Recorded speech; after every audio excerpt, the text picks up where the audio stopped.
Hello students, we are moving to the next part, that is the gastrointestinal tract or the GI tract, or we can call also it as the food pipe. This is the region where the food will pass, it will be digested and it will be also absorbed.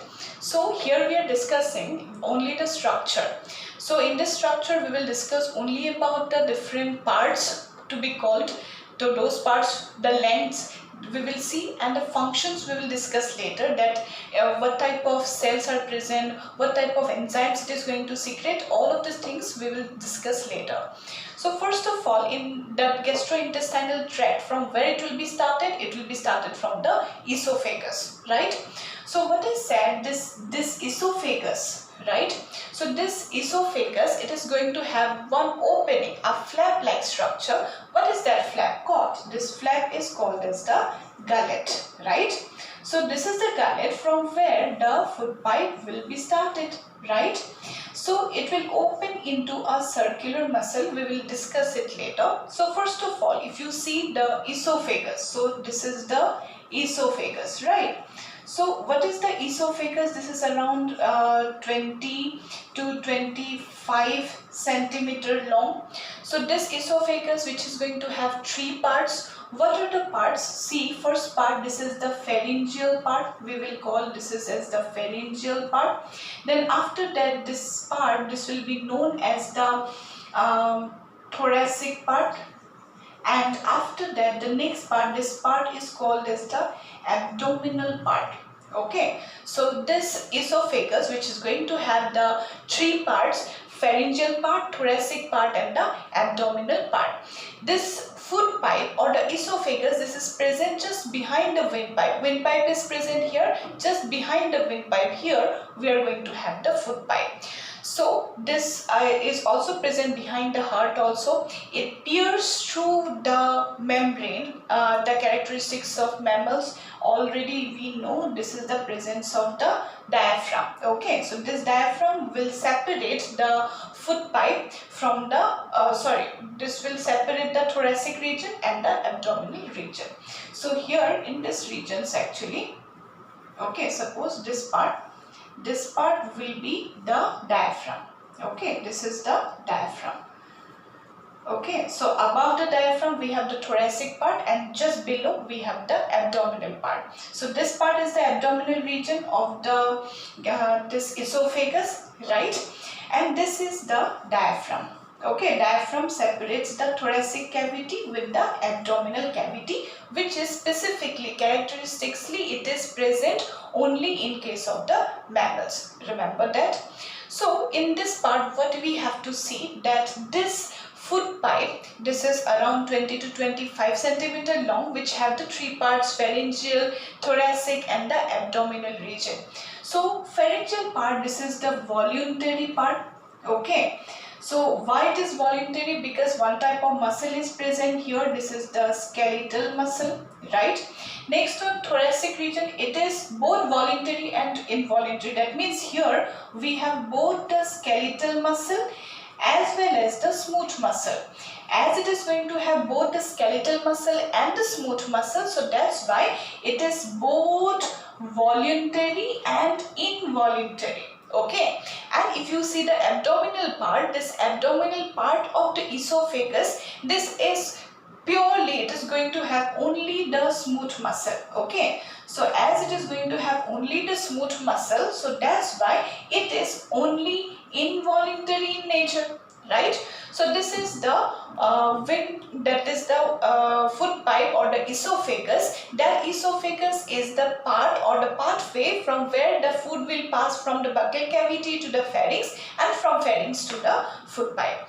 Now after that, you can see, if you see this part where the peristalsis will be started, the skeletal muscle will squeeze the food below and the food will pass from the esophagus first region to the last region. This esophagus will have this opening is called as the gullet, and the last part here we have one opening. This is actually one circular muscle. What is that circular muscle called as? This part, this is known as the, this is called as the cardiac sphincter. So this cardiac sphincter is actually one type of circular muscle. So that circular muscle will help in the prevention, that will prevent the hydrochloric acid, concentrated hydrochloric acid from the stomach to the esophagus, so that the food cannot pass back to the windpipe. So that's food pipe. So that's why we have the cardiac sphincter. So whenever the food is being churned into the stomach, this cardiac sphincter will be closed, so that the food with the enzyme cannot go back to the esophagus. That's why we have the cardiac sphincter. After that, we will see the next part, which is the long distensible tube. So after the food will pass to the pass via the esophagus to the next part, what is this? This is present distensible tube, J-shaped structure. What is that called? This is called as the stomach. So the stomach is present on the right side or the left side. Remember, this is always on the left side. So this part, though we are writing on the right side, this is actually the left side. Why? Because whenever we are drawing any diagram, then you have to stand in the front of the diagram. So this part will be the left side, this part will be our right side, right? So this left part, this is the stomach where it is present in the left region. So this stomach, which is guarded by two sphincters, first of all, above we have the cardiac sphincter, then after that we have the next circular muscle, which is also going to squeeze so that it can hold the food only in the stomach region. What is that? This is known as the pyloric sphincter. Okay, so this is called as the pyloric sphincter. So this stomach, this is going to have four parts, four regions. So first part here, you can see this is the above part. Okay, what is that called as? This part is called as the fundus. This is called as the fundus. This part, this is called as the cardiac. Okay, then after that we have the next part. This is the body. Okay, then after that the last part, this part is called as the pyloric. Okay, so this is the stomach, which is a distensible tube, which is the largest part of the GI tract. A tube-like structure, a sac-like structure, J-shaped in structure, which is going to have four parts: fundus, cardiac, body, and the pyloric. This stomach is going to have two sphincters so that it can squeeze completely, so that it can hold the food only in the stomach region, so that the backflow of the hydrochloric acid, which is very much concentrated, so that it cannot go back to the esophagus or to the duodenum. That's why we are going to have the two sphincters. One is cardiac, another is the pyloric sphincter. Now after the stomach, so this is the stomach. So after the stomach, we are going to have the next part. So remember, this is the stomach. Okay, so after the stomach, we are going to have the next part. What is that? The small intestine. So that small intestine, if you see, this small intestine will be started with a small part. This is a sheath-shaped structure. What is that? This is called as the duodenum, right? So this is called as the duodenum. Now this duodenum will open into the next part. Okay, what is that? Here we have the next part. This is called as the jejunum. Okay, then after that we have the next part, which is very much coiled in structure. What is that? This is called as the ileum. Okay, so this is the small intestine. So this small intestine is around, so remember, this is the small intestine. So this small intestine is around 25 feet or 6.5 meter in length. Okay, if you see the length of the duodenum, this length of the duodenum, this is around 25 centimeter. It is just a sheath-shaped structure, so it is just uncurved. It's not going to have any curve or coil in it. Next one, jejunum. This is around 8 feet. Okay, this is around 8 feet, which is coiled, but then not that much coil. It is long, but it is not the longest part of the small intestine. But if you see the ileum, which is the longest part, around 20 feet, which is also the most coiled structure. Okay, and it is also the longest tube. Okay, longest part of the small intestine, right? So this small intestine, which is divided into three parts, what are they? Duodenum, Jejunum and the ileum. So this is the small intestine. This small intestine, last part is the ileum, right? So this ileum will open into one region. So what is that region? That is called as the Iliocycle Opening. So here it is not guarded by any type of sphincter. So this region will open into a part. So this red part, wherever I will draw, this will be the large intestine. So here we will have the next part. This is the cecum. Okay, so this cecum will have one opening through which it's connect with the small intestine. Large intestine will connect with the small intestine by one opening. That opening is called as the Iliocycle Opening. So this Iliocycle Opening through which the cecum will be started, where this cellulose part will be digested. And here we have the vermiform appendix too. So this is the cecum region and this is the appendix. Okay, so this is the appendix. It is vestigial in case of human and it is functional in case of the herbivores. So just see, this cecum will ascend up. So what is that? This is the colon part. So this is the ascending colon, right? Then after that it will take a turn transverse colon. So this is the transverse colon. Then after that it will below goes descends down. What is that? This is known as the descending colon. This descending colon will open into the next part. This is the sigmoid colon. So this is the sigmoid colon. Then the sigmoid colon will open into another tube. This is called as the rectum. Okay, so this is called as the rectum, and rectum will open into the next part, that is the anus.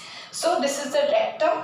Then in the rectum the food will be undigested food remains that will be stored, and after that the rectum, where the food that will be undigested food remains will be stored, and through the anus the undigested food part will be removed outside. That is by a process that is called as the egestion process. So that is the whole digestive tract or the GI tract. So GI tract will be started from this part, that is the esophagus, that is around 20 to 25 centimeter in length, which is going to have three parts: pharyngeal, thoracic and the abdominal. Then from that cardiac sphincter the stomach will be started. So this stomach is going to have four parts. First part is the fundus, then the first opening part will be the cardiac, then after that body, then after that the pyloric. This will end into another sphincter that is called as the pyloric sphincter. Then after that we will have the small intestine. The smallest part of the small intestine is the duodenum. This is a she-shaped structure. Then after that it will move to the next part, that is jejunum. So this jejunum will be around 8 feet longer. This is coil, but that not much coil, but the maximum coil is found in the next part of the small intestine, that is the last part of the small intestine, that is the ileum. The ileum, that is around 20 feet long. Then after that it will go to the next part, that is the large intestine, through an opening that is called as the Iliocycle Opening. Then after that large intestine will be started. So you can see this large intestine. So this large intestine, which will have how many parts? First of all, just see, we are going to have the first part, that is the cecum. Okay, cecum is the first part. Then after that we are going to have the colon, and the last part, that is the rectum, right? So this colon, which is going to have four parts, what are they? First of all, this is the ascending colon. So this is the ascending colon. Then after that the next part, that is a transverse colon. So this is the transverse colon. Then after that the next one, that is the descending colon, right? Then after that the last part here, this region, so it is S-shaped in structure. This is called as the sigmoid colon, right? Then from the sigmoid colon the undigested food will go to the next part, that is the rectum region, and from the rectum through the anus the food will pass outside. So that is the gastrointestinal tract. Now we have to see that whenever we have a section of the whole alimentary canal, wherever you have section, it may be in the esophagus or the stomach or the duodenum, jejunum, ileum, cecum, colon, everywhere, or even the rectum, we are going to have 4 definite layers. So we will see all these layers. What are all those layers? Let us see, and after that we are going to end up to your syllabus. So let us move to the next part, that is the cross section, or the transverse section of the gastrointestinal tract. How many types of tissues or the cells we will see? Let us see. After that, let us see the next part, that is the transverse section, TS, of alimentary canal. So on the TS, or the transverse section of the alimentary canal, what we see, we can see the histology of the GI tract, right? So let us see in the GI tract. Suppose this is the GI tract, right? Whenever you have a section like this will be called as a transverse section. And whenever you have a section, then you will see the structure that will be round. Okay, so that structure we will see, this will show us the different type of tissues present in the lining of the alimentary canal. Broadly, whenever you see the alimentary canal, then in the alimentary canal, right from the esophagus up to the rectum, we are going to have 4 layers. What are the layers? The outermost layer, that will be, this is the outermost layer, that will be called as the serosa. Middle, next part, that will be known as the muscularis. This is the second layer, that is called as the muscularis. Third layer, that will be known as the submucosa, and the fourth layer, this is the innermost layer. What is that called? That is called as the mucosa, right? Remember that on the histology, whenever you see the alimentary canal will have 4 layers, right? What are they? Serosa, muscularis, submucosa, and the mucosa. Remember that. Now, first of all, we will see the outermost layer, that is the serosa layer. So this is the outermost layer, which is going to have the lining. So this lining will be known as the visceral peritoneum. Okay, but this visceral peritoneum will be started from the stomach. In the esophagus region, the serosa will be not lined by the visceral peritoneum. It is just the epithelial tissue which is going to give a proper shaped structure of the whole alimentary canal. It is the outermost protective layer, that is the serosa layer. After that, just behind the serosa, you can see the next layer, that is called as the muscularis layer. So as the name indicates, muscularis layer, so it's made up of the muscles. So 2 types of muscles are present. So this question comes in a number of examinations, that this muscularis layer, it will have the outermost longitudinal. So on the black dots I have shown here, that is the outer longitudinal and inner circular. So it is going to have inner circular and outer longitudinal type of muscle. So outer longitudinal muscle will give this type of peristalsis movement, and if it is the circular muscle, it is present like that, it will give this type of peristalsis, that means circular squeezing or circular peristalsis. So that is the muscularis layer. Remember, in between the outer longitudinal and inner circular muscle, we are going to have one type of plexus. So this plexus, this is nothing but the bend of the nerves. This is the type of nerve that is called as the oroblique plexus or mesenteric plexus. Plexus means bend of nerve.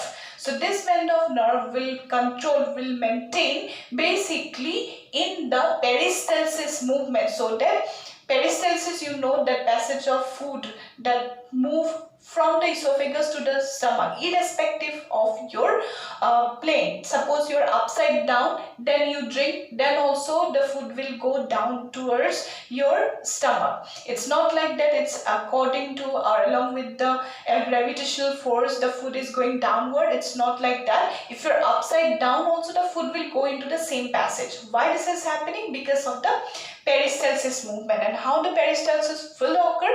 Because here we are going to have the two, that is the outer longitudinal and inner circular muscle, and in between the inner and outer longitudinal and inner circular muscle in the muscularis layer, we are going to have a band of nerve fiber that is called as the orobac plexus that controls, remember, it controls peristalsis.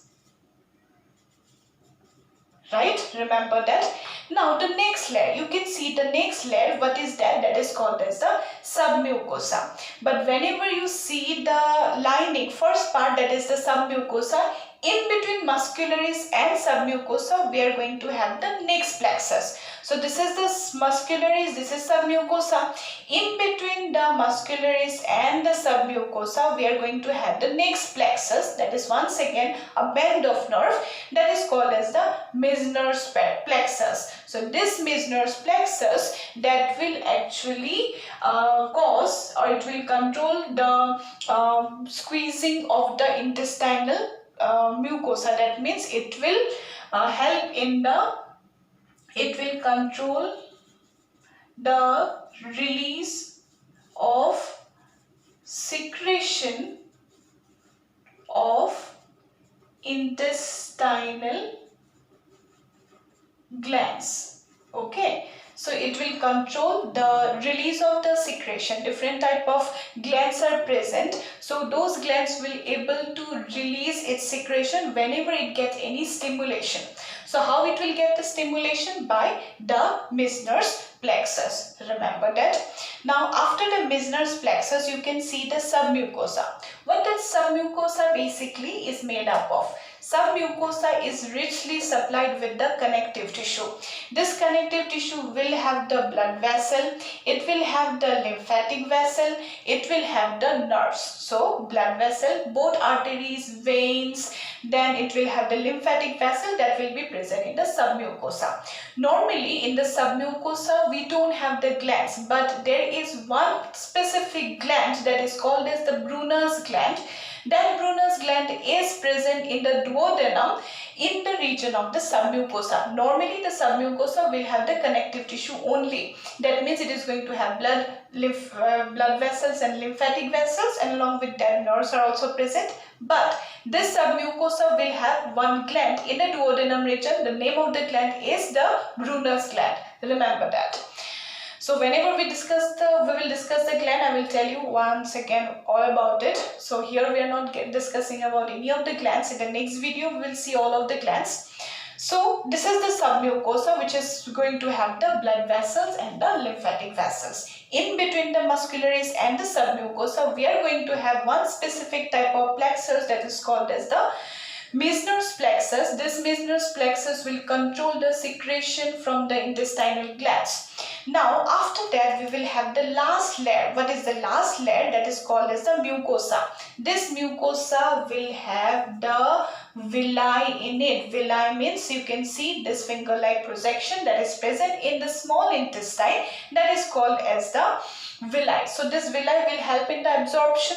Yes, in this mucosa we are going to have once again three subdivisions. What are those subdivisions? You can see muscularis mucosa, because this muscularis mucosa will have the muscles in it. These muscles will be stimulated by the Meissner's plexus so that the glands present in the mucosa can secrete its secretion. So this muscularis mucosa that will be present in the outermost region of the mucosa. Next one, we have the next part, that is here in this same mucosa we have lamina propria. So what is the meaning of this lamina propria? This is once again connective tissue, blood vessels and the lymphatic vessels that will be also present in the mucosa. Then after that we have the epithelium. We are going to have the columnar epithelial cells. So that forms the villi, that will the innermost lining of the mucosa layer, that is the epithelial tissue. So yes, that is about the histology of the GI tract. Whenever we have a transverse section, we will see these linings. 4 linings will be present. One is serosa, muscularis, submucosa and the mucosa. Yes, we have one very important point, that in the muscularis layer we have the outer longitudinal and inner circular. But yes, there is one very important exception. What is that? In the muscularis layer, in the stomach, okay, remember, in the stomach, the muscularis layer, okay, the muscularis layer possesses, okay, possesses another type of muscle, that is the oblique muscle. Okay, so this oblique muscle that will be present in the region of the stomach, that will carry out the movement of the food. The food will move in the 3-dimensional way, okay, in 3D direction with the help of this type of muscle. The longitudinal muscle will allow the pericelsus movement this way, and circular muscles will allow the movement this way. So this oblique muscle will be also present in the stomach, but rest of the regions in the alimentary canal like esophagus or the small intestine or the large intestine will not have the oblique muscle. Only in the stomach region, additional to the longitudinal and circular muscle, oblique muscle is also present.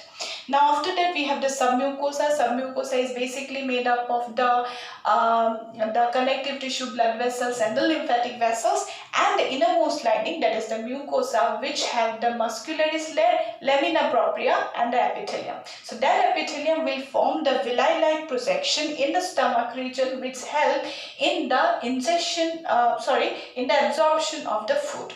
And just behind that, what is the next space? That is the space for the entry of the food. So this is the lumen, right? So this is the lumen through which the food will pass. So whenever we have a section, you need to have a space so that the food can pass, right? So that space through which the food will pass will be called as the lumen. On the outer side, we are going to have layers. From the inner side, this is the mucosa, then submucosa, then the muscularis, then the serosa. From outside, if you say, that is serosa, muscularis, submucosa, and then the mucosa. So that is about the histology of the GI tract. That's all about the different layers, different regions, different parts present in the whole gastrointestinal tract. I hope you understand. That's all about the whole digestive system. We have digestive tract we have discussed here. In the next video, we will see the glands present in all of the regions. We will see the different regions that will have its different glands that will secrete different juice, and that will help in the digestion of different types of food particle. So that's all about the video. I hope you understand. Thank you.